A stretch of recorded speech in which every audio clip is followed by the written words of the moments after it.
ચાલો આજે એક એવા વિષયમાં ઊંડા ઉતરીએ જે જે ખરેખર ખૂબ જટિલ છે. આપણી પાસે જે સ્ત્રોતો છે એક આખા બ્રહ્માંડના નાટકની વાત કરે છે. એની શરૂઆત પ્રેમથી થાય છે, પછી એક પસંદગી, અને અંતે બધું પાછું ગોઠવાય છે. આપણે સૃષ્ટિ, સ્વતંત્ર ઈચ્છા અને દૈવી હેતુ જેવા મોટા પ્રશ્નોની ચર્ચા કરીશું. બરાબર. અને આ સ્ત્રોતો એટલે એ કોઈ સામાન્ય ધાર્મિક લખાણ જેવા નથી. એ તો બ્રહ્માંડના શા માટેનો જવાબ આપવાનો પ્રયાસ કરે છે. અને એનો જે કેન્દ્રીય વિચાર છે ને, એ ખૂબ જ સ્પષ્ટ છે. બધું જ ઈશ્વરના એમના પુત્ર પ્રત્યેના પ્રેમમાંથી જ જન્મે છે. અને સ્વતંત્ર ઈચ્છા એક એવી સિસ્ટમ છે જેના દ્વારા દરેક જીવ આ દૈવી પ્રેમ કથામાં પોતાની ભૂમિકા ભજવવાનું પસંદ કરી શકે છે. દૈવી પ્રેમ કથા, વાહ! એનાથી તો આખી વાતને એક નવો જ દૃષ્ટિકોણ મળે છે. તો ચાલો આ નાટકના પહેલા અંકથી જ શરૂઆત કરીએ. પિતા અને પુત્ર વચ્ચેનો આ સંબંધ જે આખી સૃષ્ટિનો પાયો છે. ચોક્કસ. લખાણની શરૂઆત જ એક ખૂબ જ શક્તિશાળી દાવાથી થાય છે કે દરેક વસ્તુ પુત્ર માટે, પુત્ર દ્વારા અને પુત્રમાં જ ટકી રહે છે. આનો સીધો અર્થ એ છે કે આ બ્રહ્માંડનું અસ્તિત્વ એ કોઈ રેન્ડમ ઘટના નથી. એ તો પિતાના પુત્ર પ્રત્યેના પ્રેમનું એક વિસ્તરણ છે, એક ભેટ છે. એટલે આ દ્રષ્ટિકોણ મુજબ જો કોઈ પુત્રને નકારે છે તો એ માત્ર એક વ્યક્તિને નથી નકારતો, એ તો એ મૂળભૂત પ્રેમને જ નકારી રહ્યો છે, જેના પર બધું ટકેલું છે. બિલકુલ. અને સ્ત્રોતો એને હજી આગળ લઈ જાય છે. એ કહે છે કે જ્યારે કોઈ એ પ્રેમથી કપાઈ જાય છે ત્યારે તે જીવનના સ્ત્રોતથી જ કપાઈ જાય છે. અચ્છા. અહીં જીવન કોઈ કુદરતી અધિકાર નથી. એ પુત્ર દ્વારા આપવામાં આવેલી ભેટ છે. એટલે પુત્રને સ્વીકારવો એટલે જીવનને સ્વીકારવું, અને એને નકારવો એટલે મૃત્યુને પસંદ કરવું. હા. બરાબર. તો પુત્ર અહીં માત્ર એક પાત્ર નથી, પણ ન્યાયનો માપદંડ બની જાય છે. આ તો એકદમ બ્લેક એન્ડ વ્હાઇટ જેવું છે, જીવન અથવા મૃત્યુ. હા, પરિણામો અંતિમ છે. લખાણ સ્પષ્ટ કહે છે કે પુત્રને માન આપવું એ પિતાને માન આપવા બરાબર છે. આ માળખું સમજવું ખૂબ જ જરૂરી છે, કારણ કે આગળની બધી જ વાત આના પર આધાર રાખે છે. ચાલો તો એના પર જ વાત કરીએ, કારણ કે અહીં જ મારા મનમાં સૌથી મોટો પ્રશ્ન ઊભો થાય છે. સ્ત્રોતો પૂર્વનિયુક્તિ વિશે વાત કરે છે, એટલે કે ઈશ્વરે જગત બન્યા પહેલા જ લોકોને પસંદ કરી લીધા હતા. પણ સાથે સાથે એમ પણ કહે છે કે ઈશ્વર દરેકની સ્વતંત્ર ઈચ્છાનું સન્માન કરે છે. આ બંને વાતો એકસાથે કેવી રીતે સાચી હોઈ શકે? મને તો આ વિરોધાભાસી લાગે છે. આ એક ઉત્તમ પ્રશ્ન છે, અને આના પર તો સદીઓથી ચર્ચાઓ ચાલી રહી છે. આ સ્ત્રોતો એક ખૂબ જ ચોક્કસ અર્થઘટન આપે છે. એ કહે છે કે ઈશ્વરની પસંદગી કોઈ મનસ્વી લોટરી જેવી નથી. તો પછી? તે પૂર્વજ્ઞાન પર આધારિત છે. એટલે કે ઈશ્વર સમયની બહાર છે, તેથી તે અગાઉથી જાણે છે કે કયો જીવ જ્યારે તેને તક મળશે ત્યારે મુક્તપણે ખ્રિસ્તનું પાલન કરવાનું પસંદ કરશે. એક મિનિટ, આને થોડું સરળ બનાવીએ. તો શું એ એમ કહેવા માંગે છે કે ઈશ્વર જાણે છે કે આપણે શું પસંદ કરીશું, પણ પસંદગી તો આપણી જ છે? બરાબર. એક સારી સામ્યતા છે. લખાણ મુજબ ઈશ્વર કોઈને મજબૂર નથી કરતા. પસંદગી આપણી જ છે, પણ તે આપણા નિર્ણયોને અગાઉથી જાણે છે. તેથી જેમને તે પસંદ કરે છે તે એવા લોકો છે જેમને તે જાણતા હતા કે તેઓ મુક્તપણે પ્રેમ અને આજ્ઞાપાલનનો માર્ગ પસંદ કરશે. જો તે જાણતા હોત કે આપણે તેમને નકારીશું તો તેમણે આપણને પસંદ જ ન કર્યા હોત. એટલે પૂર્વનિયુક્તિ એ સ્વતંત્ર પસંદગીનો અસ્વીકાર નથી, પણ તેનું પૂર્વજ્ઞાન છે. આ સમજવું થોડું જટિલ છે. તો પછી પેલો પાઉલ, જેણે શરૂઆતમાં ખ્રિસ્તીઓ પર અત્યાચાર કર્યો હતો, અને જુડાસ, જે ઈસુનો શિષ્ય હતો પણ અંતે તેણે દગો કર્યો, આ ઉદાહરણોનું શું? બરાબર. અને સ્ત્રોતો આ જ મુદ્દો ઉઠાવે છે. તેઓ કહે છે કે આપણે કોઈના બાહ્ય દેખાવ પરથી નક્કી ન કરી શકીએ કે કોણ પસંદ થયેલ છે. આખરે તો વ્યક્તિના કાર્યો અને જીવનની દિશા જ તેની સાચી સ્થિતિ બતાવે છે. લખાણ સ્પષ્ટપણે કહે છે કે જો કોઈ વિશ્વાસનો દાવો કરે પણ સતત પાપમાં જીવે તો સંભવતઃ શરૂઆતથી જ પસંદ કરાયેલા લોકોમાંનો નહોતો. બરાબર. અને સ્ત્રોતોમાં એક બીજી શક્યતા પણ છે, ખરું ને? કે કદાચ ઈશ્વરની યોજના તો કોઈપણ જે ખ્રિસ્તમાં આવે તેને દત્તક લેવાની હતી, પણ કેટલાક લોકો વિશ્વાસથી ભટકી જાય છે. લખાણ કહે છે કે તેમના નામ જીવનના પુસ્તકમાંથી ભૂંસી નાખવામાં આવે છે.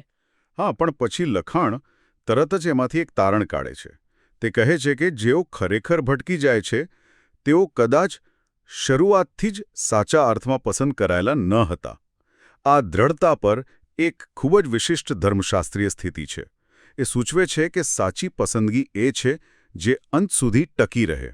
ચાલો આ સિદ્ધાંતને વધુ નક્કર બનાવવા માટે પેલી 2 કેસ સ્ટડીઝ જોઈએ. આદમ અને હેલેલ. પહેલા આદમની વાત કરીએ. હા, આદમની વાર્તા આનું ઉત્તમ ઉદાહરણ છે. તેને એક ખૂબ જ સ્પષ્ટ આજ્ઞા મળી હતી. બગીચાના કોઈપણ વૃક્ષનું ફળ ખાઈ શકાય, સિવાય કે ભલા અને ભૂંડાના જ્ઞાનના વૃક્ષનું. હા, એકદમ સરળ પરીક્ષા હતી. અને જો તે ખાશે તો તે ચોક્કસ મૃત્યુ પામશે. તેઓ કહે છે કે આદમની પસંદગી માત્ર ભૂખ કે જિજ્ઞાસાને કારણે નહોતી. બિલકુલ નહીં. લખાણ તેને પ્રેમની પસંદગી તરીકે રજૂ કરે છે. એક દુઃખદ પસંદગી. સ્ત્રોત મુજબ આદમે ઈશ્વરના વચન કરતાં હવાને વધુ પ્રેમ કર્યો. શું? હા, જ્યારે તેણે જોયું કે હવાએ ફળ ખાધું છે અને તે મૃત્યુ પામશે, ત્યારે તે તેની પત્ની વિના જીવવા માંગતો નહોતો. તેણે ઈશ્વરની આજ્ઞા તોડવાનું પસંદ કર્યું જેથી તે હવા સાથે રહી શકે. વાહ! 1 મિનિટ અહીં અટકીએ. આ તો આખી વાર્તાને બદલી નાખે છે. સામાન્ય રીતે આપણે આદમના પતનને માત્ર આજ્ઞાભંગે તરીકે જોઈએ છીએ, પણ આ સ્ત્રોતો તેને એક ઊંડા માનવીય સંઘર્ષ તરીકે રજૂ કરી રહ્યા છે. પ્રેમની એક ખોટી પસંદગી. બરાબર. અને તે સ્વતંત્ર ઈચ્છાના મૂળભૂત સ્વભાવને ઉજાગર કરે છે. આપણી સ્વતંત્ર ઈચ્છા હંમેશા એ દિશામાં જાય છે જેને આપણે સૌથી વધુ પ્રેમ કરીએ છીએ. આદમ માટે તે ક્ષણે તે પ્રેમ હવા હતી. ઈશ્વરે તેને રોક્યો નહીં, પણ પરિણામો તો ભોગવવા જ પડ્યા. આત માટે હતો. સ્ત્રોતો કહે છે, તારી સુંદરતાને કારણે તારું હૃદય અભિમાની થયું. હેલેલ પોતાની જ સુંદરતા અને ડાળપણના પ્રેમમાં પડી ગયો. તેણે સર્જકને બદલે પોતાની જાત પર ધ્યાન કેન્દ્રિત કર્યું. ફરીથી એક સ્વતંત્ર પસંદગી. અહીં જે ખરેખર રસપ્રદ છે તે એક કાલ્પનિક પરિસ્થિતિ છે જે સ્ત્રોતો રજૂ કરે છે.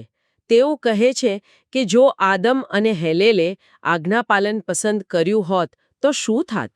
હા, અને આ મુદ્દો ખૂબ જ મહત્વપૂર્ણ છે. લખાણ દલીલ કરે છે કે જો તેમણે આજ્ઞાપાલન પસંદ કર્યું હોત તો તેમનો માર્ગ સરળ હોત. ઈશ્વર તેમને ધીમે ધીમે પોતાના પ્રેમની ઊંડી સમજ આપત અને તેમની સ્વતંત્ર ઈચ્છા કોઈ પણ દુઃખ વિના પૂર્ણ થાત.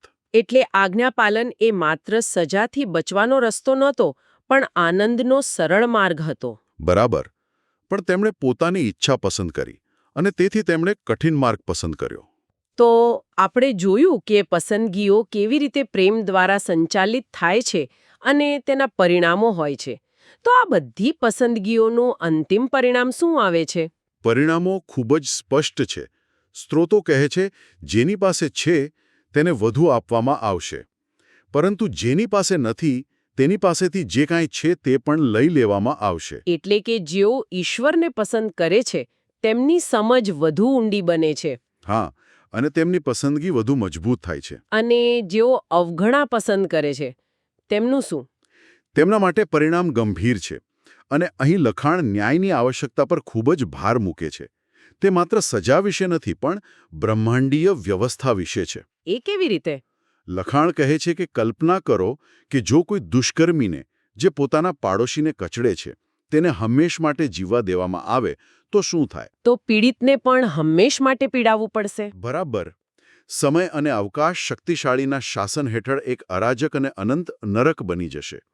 તેથી જ સૃષ્ટિમાં વ્યવસ્થા જાળવી રાખવા માટે પાપીઓ અનંત જીવન મેળવી શકતા નથી. આ એક ખૂબ જ ગંભીર વિચાર છે. તેનો અર્થ એ કે ન્યાય એ માત્ર બદલો નથી, પણ સૃષ્ટિને બચાવવા માટેની એક આવશ્યકતા છે. તો અંતિમ ન્યાય કેવો દેખાય છે? લખાણ એક અંતિમ ન્યાયનું વર્ણન કરે છે, જેને તે બીજું મૃત્યુ કહે છે. અને અહીં જે આશ્ચર્યજનક છે તે એ છે કે આ શાશ્વત યાતના નથી. તો શું છે? તે સંપૂર્ણ વિનાશ છે. લખાણ સ્પષ્ટપણે જણાવે છે કે જેઓ પાપ પસંદ કરે છે તેઓ તેમના કર્મોની કિંમત ચૂકવે છે અને પછી પાપ અને મૃત્યુની સાથે જ અગ્નિમાં ભસ્મ થઈ જાય છે. એટલે કે શાશ્વત સજાને બદલે સંપૂર્ણ અંત, જાણે કે કોઈ કમ્પ્યુટર પ્રોગ્રામમાંથી વાયરસને હંમેશ માટે ડિલીટ કરી દેવામાં આવે. બરાબર જ. અને આ વિનાશને સૃષ્ટિની પૂર્ણતા માટે એક આવશ્યક પગલાં તરીકે રજૂ કરવામાં આવ્યો છે. ફક્ત તે જ બચશે જેઓ પ્રેમના નિયમનું પાલન કરવાનું પસંદ કરે છે, જેમના નામ જીવનના પુસ્તકમાં લખેલા છે. પાપ પોતે જ નાબૂદ થઈ જાય છે અને આ રીતે સાબાતનો વિશ્રામ આખરે પ્રાપ્ત થાય છે. આ બધી ચર્ચા આપણને અંતિમ મુદ્દા તરફ દોરી જાય છે. આ આખી પ્રક્રિયાનો અંતિમ હેતુ શું છે? આપણે પુત્રથી શરૂઆત કરી હતી અને લાગે છે કે અંત પણ તેની સાથે જોડાયેલો છે. હા, આખી વાર્તા તેની આસપાસ જ ફરે છે. આ પૂર્ણ થયેલી સૃષ્ટિ એ પુત્રનો વારસો બને છે. અહીં સ્ત્રોતો એક ખૂબ જ ગહન વિચાર રજૂ કરે છે. તેઓ કહે છે કે ઈશ્વરના એક અંશ એટલે કે પુત્ર, તેણે પોતાનું દૈવી સ્વરૂપ છોડીને એક મનુષ્ય ઈસુ તરીકે જન્મ લીધો અને આ કરવાનો હેતુ સૃષ્ટિને એક વારસા તરીકે પાછી મેળવવાનો હતો.